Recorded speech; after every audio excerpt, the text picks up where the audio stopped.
Hi అండి, good morning. Welcome to Ranganayakamma kitchen. బావా ఏంట్రా? ఏంటి ఈరోజు స్పెషల్? చింతకాయ పప్పురా. చింతకాయ పప్పు? ఏంట్రా అలా అన్నావు? చింతకాయ పచ్చడి తెలుసు కానీ పప్పు కూడా చేస్తారా? నీలాంటిదే పట్టణం నుంచి వచ్చి వంకరంకరగా ఉన్నాయి, ఏమి కాయలేందంట. ఎవరితో అంది బా? నీతోనేరా, వాట్సాప్ కాల్ చేసి చెప్పింది. ఆవిడ పేరేంటో కనుక్కోపోయావా? నెక్స్ట్ టైం పేరు, address, Aadhaar number, pan number, pin code మొత్తం అన్నీ కనుక్కుంటాలేరా. చెప్పిద్దంటావా బావా? నీ నెంబర్ ఇస్తాను, ఫోన్ చేసి అడగరా. వద్దులే బాబు, నీ నెంబరు వీడియోలో పెట్టిన కాడి నుంచి ఫోన్లు తెగ మోగిపోతున్నాయి. అర్ధరాత్రి కూడా ఫోన్ చేస్తున్నారు. అవన్నీ డీల్ చేయడం నా వల్ల కాదులే బావా. నీకు ఏది డీల్ చేస్తావురా? ఏది డీల్ చేయలేవు నువ్వు. సర్లే కానీ మనం చింతకాయల కోసం వద్దామా? ఎక్కడ ఉన్నాయి బావా? పరిశ్రమలో చెట్లు ఉన్నాయిరా. ఉన్నాయి, చాలా అంటే చాలా కాయలు ఉన్నాయి, గుత్తులు గుత్తులుగా చేసినాయి అనమాట. అందుతీ అంటావు మరి? అందో వెళ్ళి సిపాయి తీసుకెళ్తే అందుతి. సిపాయికి కోస్తావు కానీ నువ్వు, నేను కింద సిపాయి పట్టుకుంటా. ఏమంటావు? సరే. అయితే నువ్వు లేతకాయలు కోయాలి. మరీ ముదిరి కోసావనుకో ఉడకబెట్టుకోవాల్సి వస్తుంది. ఏరి లేతకాయలు కోయి. వాళ్ళ లేతకాయలు లేవనుకో ఏం చేద్దామంటే కొంచెం ముదిరి ఉంటాయి కదా, అవి కోసుకొని ఉడకబెడదాం, అప్పుడన్నా వేసుకోవచ్చు. అలా సరే. అవి పిందలు ఉన్నాయి అనుకో, మన అదృష్టం బాగుండి డైరెక్ట్ పప్పు ఉడకంగానే అందులో చేసుకోవచ్చు శుభ్రంగా కడిగి. సరే అట. అయితే నువ్వు సిపాయి తీసుకెళ్ళు, నేను వెనకాలే వస్తా. ఓకేనా? అలాగే.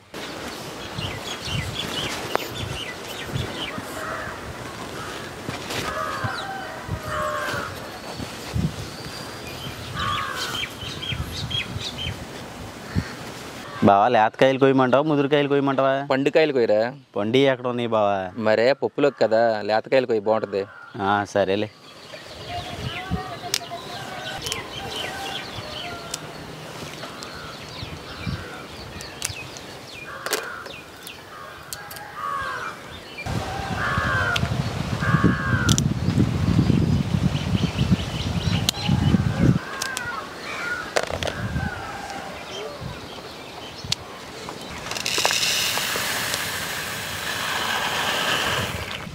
నేనైతే పావు కిలో కందిపప్పు తీసుకున్నాను. ఈ కందిపప్పుని 1-2 సార్లు శుభ్రంగా కడుక్కోవాలి.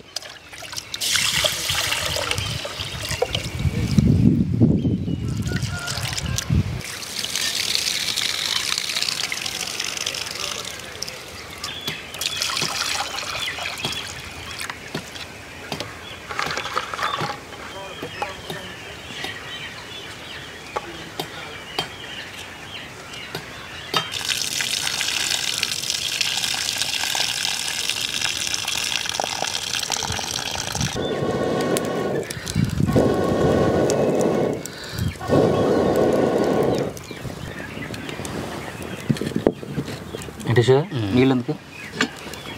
ముందైతే మనం పప్పు ఉడకబెట్టుకోవాలి.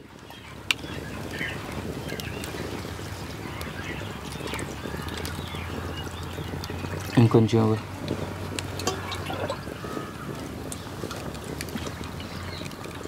సరిపోతులే.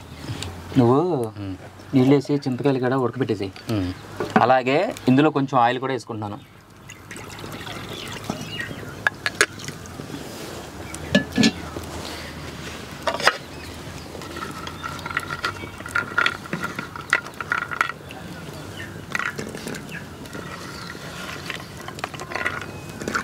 లేతకాయలు దొరకలేదండి, కొంచెం ముదిరిని, అందుకని ఉడకబెట్టుకోవాల్సి వచ్చింది. లేదనుకో డైరెక్ట్ వేసుకునేవాళ్ళం.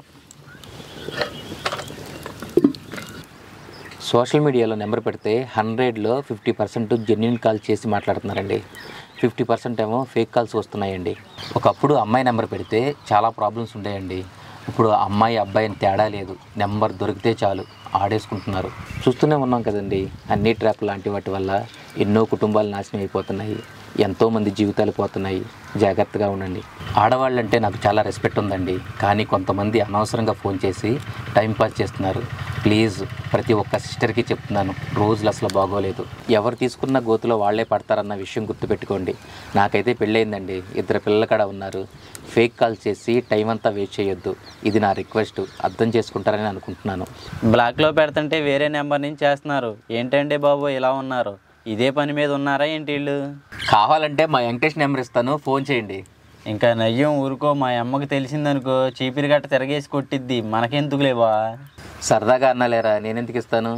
ఆ రోజు మన గోవిందరాజుల గారి కోసం ఇవ్వాల్సి వచ్చింది ఫోన్ నెంబరు. మన గోవిందరాజు వాళ్ళకి ఫోన్పే లేదు కదా, అందుకే ఇచ్చాను.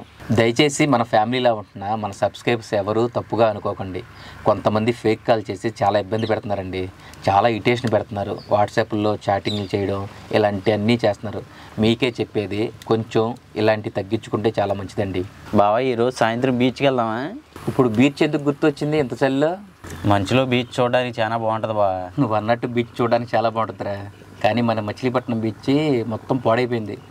నీళ్లు చూసావా ఎంత నల్లగా ఉన్నాయో? ఆ మట్టి గడ చాలా నల్లగా ఉంది. పక్కన పోటీ పనులు జరుగుతున్నాయి కదా, దానివల్ల అనుకుంటా బీచ్ సర్వనాశనం అయిపోయింది. మొన్న హైదరాబాద్ నుంచి మా ఫ్రెండ్స్ వచ్చినప్పుడు వెళ్ళాం బీచ్కి. ఆ స్నానం చేద్దామని వెళ్ళాం, కానీ ఆ వాటర్ చూడడం కానీ స్నానం కూడా చేయబుద్ది కాల. ఇంకా పక్కనే ఉండి ఇంకా బీచ్ అంతా చూసుకుని వచ్చేసాము. ఈసారి నిన్ను గోవా తీసుకెళ్తాలే. సరే బా. మొహం చూడరా ఎలా వెలిగిపోతుందో. నిజంగానే తీసుకెళ్తున్నావా లేకపోతే జోక్ వేస్తున్నావా? ఇప్పుడు చెప్పాను, వెళ్ళే ముందు చెప్తాలే. ప్లాన్ అయితే ఉంది కదా. ఉందిరా. గోవాలో మంచి హోటల్స్ తెలిస్తే కామెంట్స్లో పెట్టండి. బడ్జెట్ చాలా తక్కువగా ఉండాలండి, ఫుడ్ కూడా చాలా బాగుండాలి. ఆల్రెడీ మీరు వెళ్ళుంటే ఏ ప్లేస్ బాగుందో కింద కామెంట్స్లో పెట్టండి, మాకు చాలా హెల్ప్ అవుతుంది. బా చెప్పరా. పప్పు ఉడికిందే లేదో చూడు.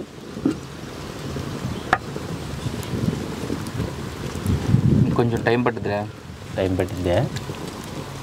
కొడకాలి. చింతకాయలు ఉడికిన చూడపా వీలోపు.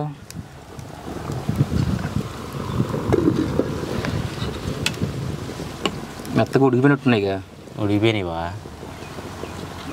అయితే ఏం చేస్తావంటే చింతకాయలు దించేసి రైస్ పెట్టేసాయి. సరే.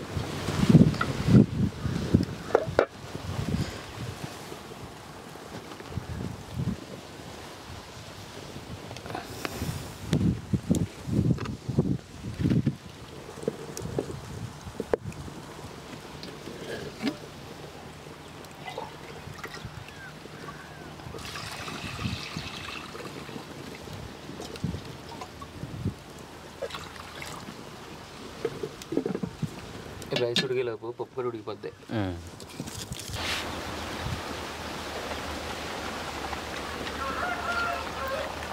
అలాగే ఒక చిటికెడు పసుపు కూడా వేసుకుంటున్నాను, ఒక చెంచాడు కారం కూడా వేసుకుంటున్నా.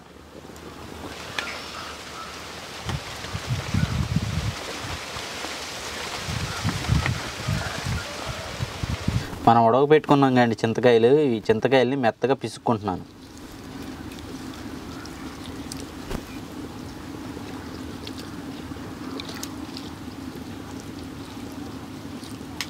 వెంకటేష్, చింతకాయలు పిసకడం అయిపోయిందా? అయిపోయింది బా. అయితే ఆ వాటర్ ఇందులో వేసాయి పప్పులో. ఉడకూడదామా?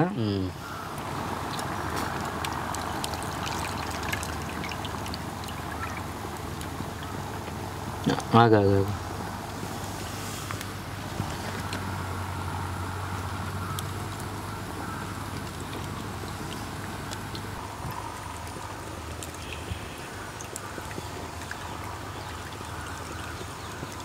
వెంకటేష్, పప్పు ఉడికిపోయింది కదా, నువ్వు మెదుపు. సరే. నేను ఈలోపు తాలింపేస్తా. సరే.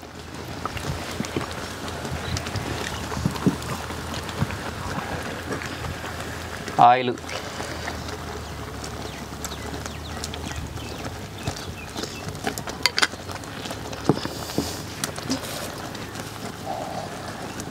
సాల్ట్ కూడా వేసి మెదిపోవనుకో త్వరగా అయిపోద్ది.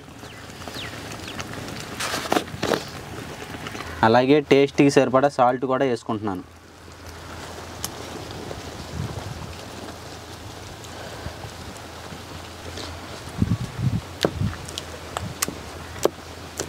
నూనె అయితే కాగింది. ఇప్పుడు ఇందులో పోపు దినుసులు వేసుకుంటున్నాను.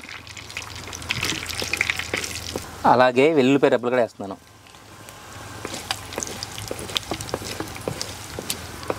అలాగే ఎండుమిరపకాయలు కూడా వేస్తున్నాను. అలాగే కరివేపాకు కూడా వేస్తున్నాను.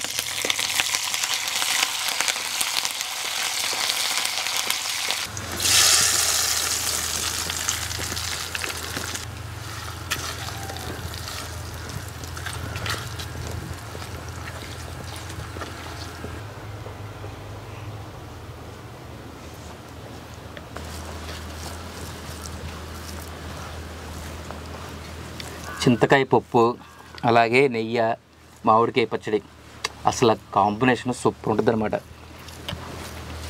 నోరైతే తెగ ఊరిపోతుందిరా. ఎలా ఉంది పప్పు? బాగుంది కదా. నెయ్యి ఇక్కడ కలుపుకుని తింటే పప్పులో చింతకాయల పులుపు కరెక్ట్ సరిపోయినాయా? చింతకాయలు బాగా పుల్లగా ఉన్నాయి. అవును, ముదురుకాయలు కదా. అదే లేతకాయలు అనుకో డైరెక్ట్ వేసేయచ్చు. ముదురుకాయలు కాబట్టి ఉడకబెట్టుకొని ఆ పిప్ అంతా తీసేసామనుకో ఆ వాటర్ వేసుకోవచ్చు. చింతకాయ పప్పు అయితే సూపర్ అండి. మీకు దగ్గరలో కనుక చింతకాయలు దొరికితే ఒకసారి ట్రై చేయండి. చింతకాయ పప్పు చాలా బాగుంటుంది అనమాట.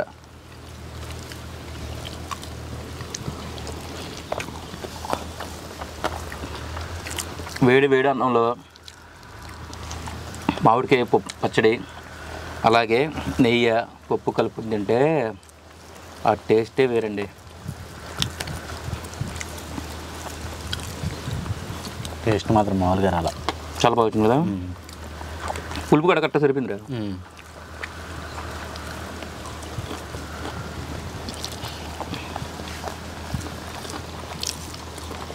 మా వీడియో కనుక మీకు నచ్చితే లైక్ చేయండి. అలాగే మీ ఫ్రెండ్స్కి మీ ఫ్యామిలీ మెంబర్స్ అందరికీ షేర్ చేయండి.